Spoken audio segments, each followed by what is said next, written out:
జాతీయ పోలీస్ అకాడమీలో లైంగిక వేధింపుల వ్యవహారం కలకలం రేపిన సంగతి తెలిసిందే. ఈ కేసులో నిందితుడు ట్రైనీ ఐపీఎస్ ఉదయ్ కృష్ణారెడ్డి ఆత్మహత్యాయత్నం చేశాడు.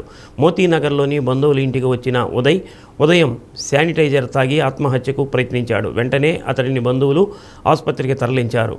ఎస్ఆర్ నగర్లోని ఓ ఆసుపత్రిలో ఉదయ్ చికిత్స పొందుతున్నాడు. హైదరాబాద్ జాతీయ పోలీస్ అకాడమీలో లైంగిక వేధింపులపై ఫిర్యాదులు రావడం కలకలం రేపింది. ట్రైనీ ఐపీఎస్పై మరో మహిళ ట్రైనీ ఐపీఎస్ పోలీసులకు ఫిర్యాదు చేశారు. తమకు ఫిర్యాదు అందిందని, పూర్తి విచారణ జరిపి పూర్వాపరాలు వివరిస్తామని సిపి సజ్జనార్ తెలిపారు. ఫిర్యాదుల నేపథ్యంలో ఉదయ్ కృష్ణారెడ్డిని ఉన్నతాధికారులు సస్పెండ్ చేశారు. అవమానం నుండి ఆశయం వైపు అన్న ట్యాగ్లైన్తో రాష్ట్ర వ్యాప్తంగా రియల్ హీరోగా పేరు ప్రఖ్యాతులు సంపాదించుకున్న ట్రైనీ ఐపీఎస్ ఉదయ్ కృష్ణారెడ్డి సింగరాయకొండ మండలం ఓళ్లపాలెంకు చెందినవాడు. రామాయపట్నంలో కానిస్టేబుల్గా పనిచేస్తూ పై అధికారి అవమానించడంతో సివిల్ సర్వీసెస్కు ప్రిపేర్ అయి 4వ ప్రయత్నంలో 350వ ర్యాంకు సాధించి తెలంగాణ కేడర్లో ఐపీఎస్కు ఎంపికయ్యాడు. ఈ నేపథ్యంలో హైదరాబాద్ నేషనల్ పోలీస్ అకాడమీలో శిక్షణ పొందుతూ లైంగిక ఆరోపణలు ఎదుర్కొంటున్నాడు.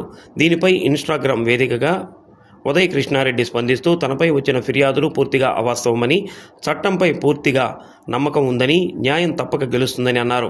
కర్ణాటకకు చెందిన మహిళా ట్రైనీ కొన్ని రోజులుగా ఉదయ్ కృష్ణారెడ్డి తన పట్ల అసభ్యంగా ప్రవర్తిస్తున్నాడని, రూమ్లోకి లాక్కెళ్లి చంపుతానని బెదిరించాడని, తనపై అకాడమీలో సహచర ట్రైనీలకు అక్రమ సంబంధాలు అంటగట్టి దుష్ప్రచారం చేస్తున్నాడని అత్తాపూర్ పోలీస్ స్టేషన్లో ఫిర్యాదు చేశారు.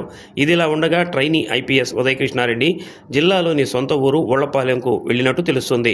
పేద రైతు కుటుంబంలో పుట్టిన ఉదయ్ కృష్ణారెడ్డి చిన్ననాడే తల్లిదండ్రులను కోల్పోయి కూరగాయల వ్యాపారం చేసుకునే నాయనమ్మ వద్ద పెరిగి డిగ్రీ అనంతరం 2018లో కానిస్టేబుల్గా ఎంపికై అనంతరం జరిగిన అవమాన ఘటనల నుండి ఐపీఎస్గా ఎదిగాడు. ఎంతోమందికి స్ఫూర్తిదాయకమైన ఉదయ్ కృష్ణారెడ్డి ప్రస్థానంలో ఈ ఘటన అతని జీవితాన్ని తీవ్రంగా ప్రభావితం చేసే పరిస్థితులు నెలకొన్నాయి.